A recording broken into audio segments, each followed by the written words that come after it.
I thought I was being paranoid. She said it was just harmless fun with her single friends, a way to unwind. But when I found out she was taking off her wedding ring and kissing strangers like I didn't exist, that's when my world shattered. I used to believe our marriage was solid, not perfect, but real.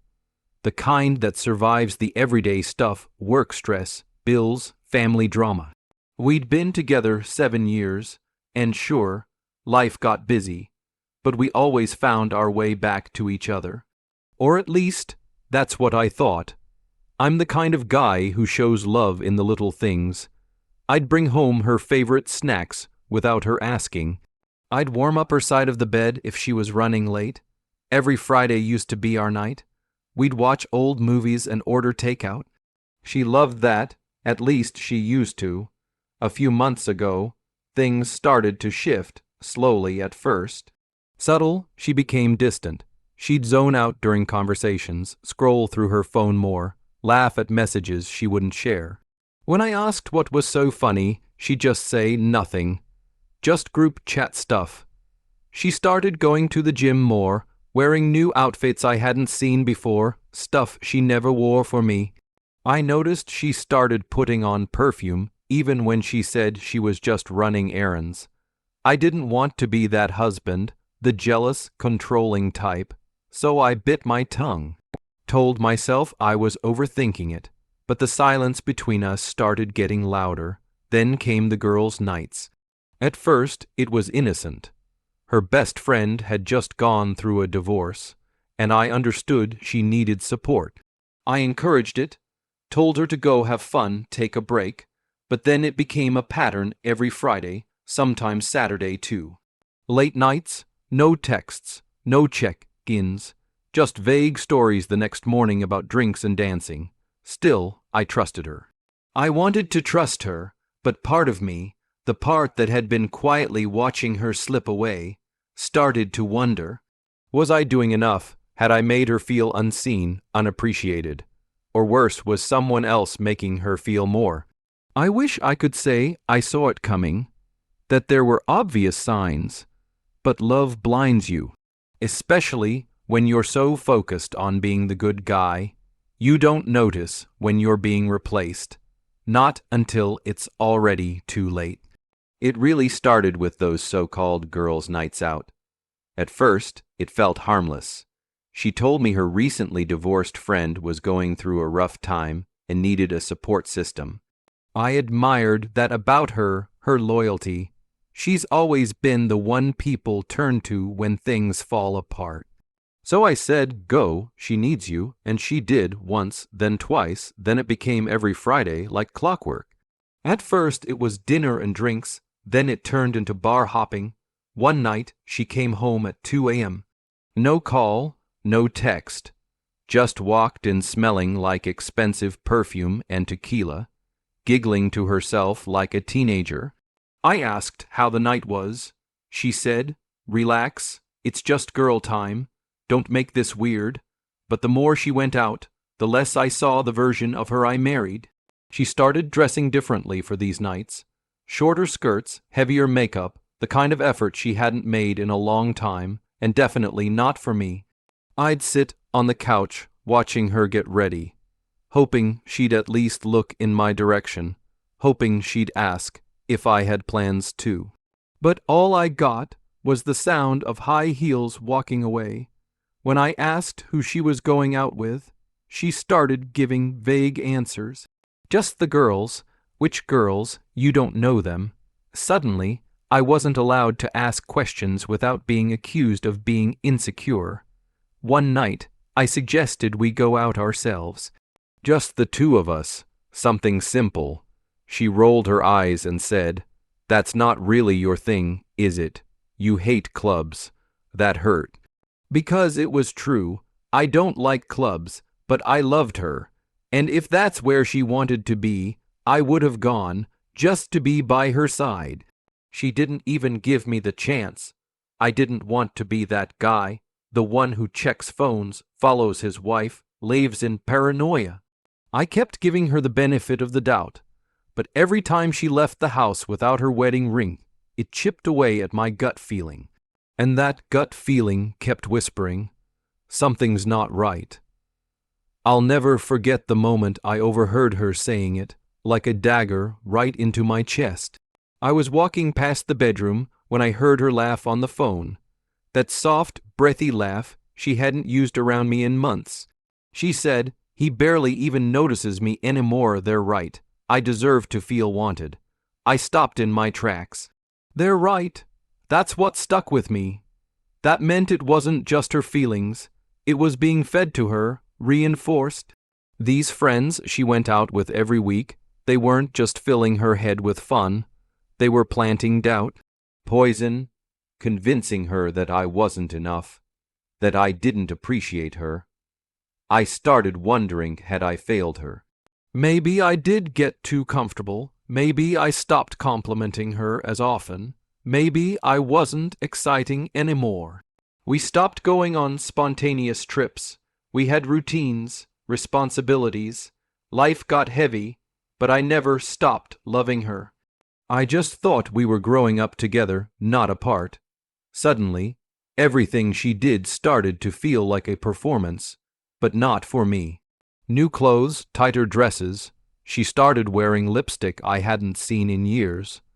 And the way she checked herself in the mirror before going out. Like she needed approval. Not from me, from strangers. She'd come back from these nights out with stories that didn't make sense. We just went to grab drinks, turned into. We ended up at someone's house, but I didn't stay long. Someone's house. When I questioned it, she said I was being paranoid, controlling. Funny how the moment you start looking for truth, people try to make you feel crazy. But deep inside, something had shifted.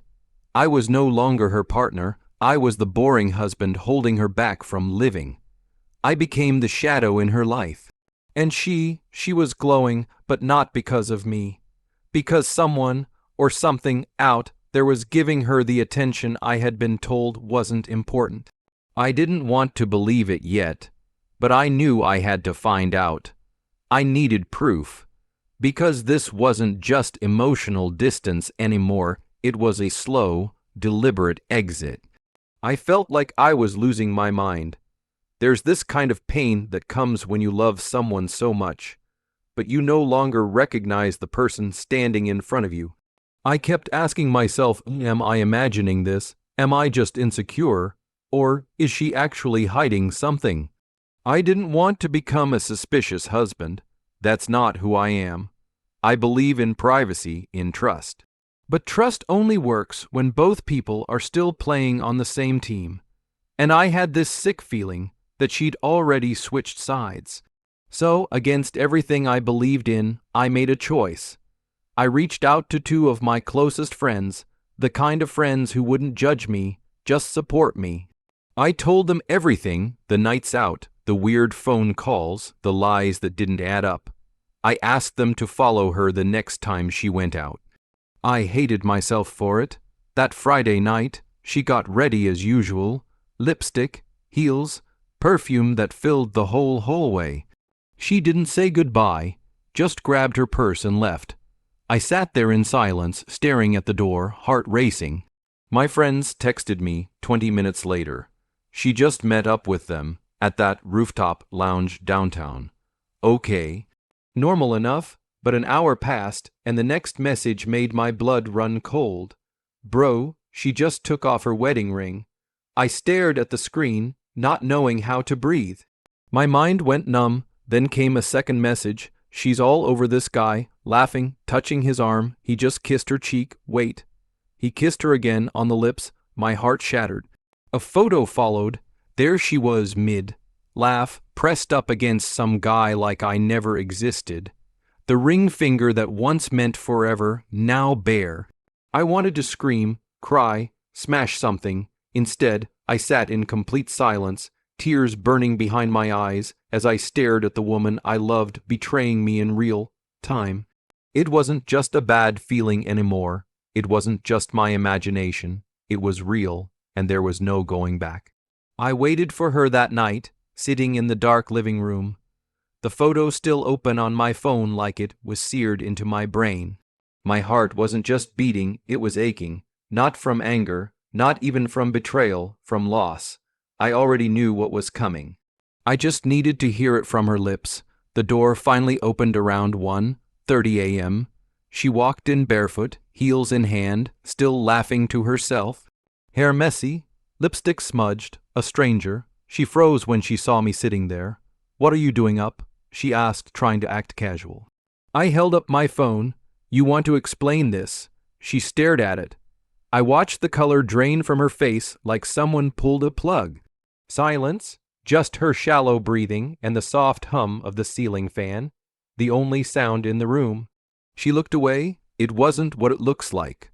I almost laughed. "You're kissing another man while not wearing your wedding ring. How is that not what it looks like?" She started pacing.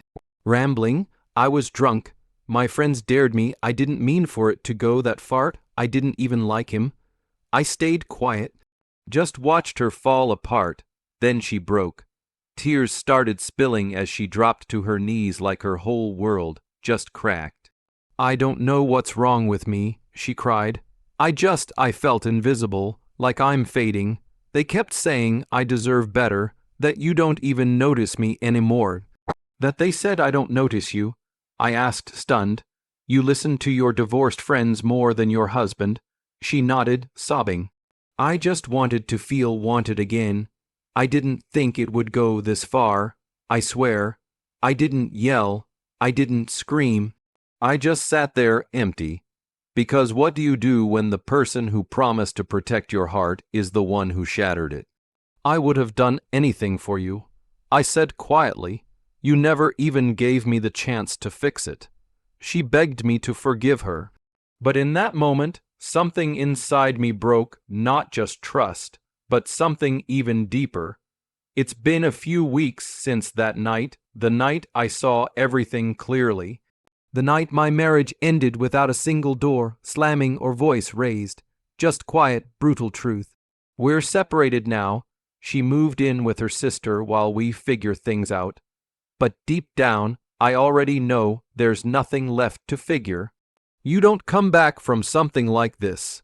At least I don't. She's been texting, calling, leaving voicemails, sometimes crying, sometimes angry, sometimes begging. "It was a mistake," she says. "I didn't sleep with him." But she doesn't get it. The moment she took off her wedding ring, the symbol of everything we built, and let someone else touch her like I didn't exist, she slept on us. She betrayed me, not just with her actions, but with every lie she told to justify them. I've thought a lot about what went wrong. I keep going over it like some obsessive detective, trying to trace the moment where love slipped out of our hands. Was it the routines, the lack of excitement? Did I stop making her feel seen? Maybe. But why didn't she just talk to me? Why was betrayal easier than honesty? The truth is, she wanted to feel young again, desired, free. Her friends, bitter, single, or freshly divorced, kept feeding her this idea that being married was some kind of prison. That I was the warden, that she could do better. Maybe she believed them, but now where are they? They're not here wiping her tears or sleeping alone in a quiet apartment. I was the one who stood by her through every hard season, who stayed loyal, who showed up, even when she didn't. And still, she threw it away for the thrill of being wanted by strangers. I'm not saying I was perfect. I made mistakes. I got caught up in work, forgot anniversaries, maybe took her for granted sometimes. But I never betrayed her, not even once. Now I'm just trying to move forward. It hurts deeply, but there's also clarity in pain. It shows you what was real and what was just illusion. She lost me that night. But more importantly, I finally found myself.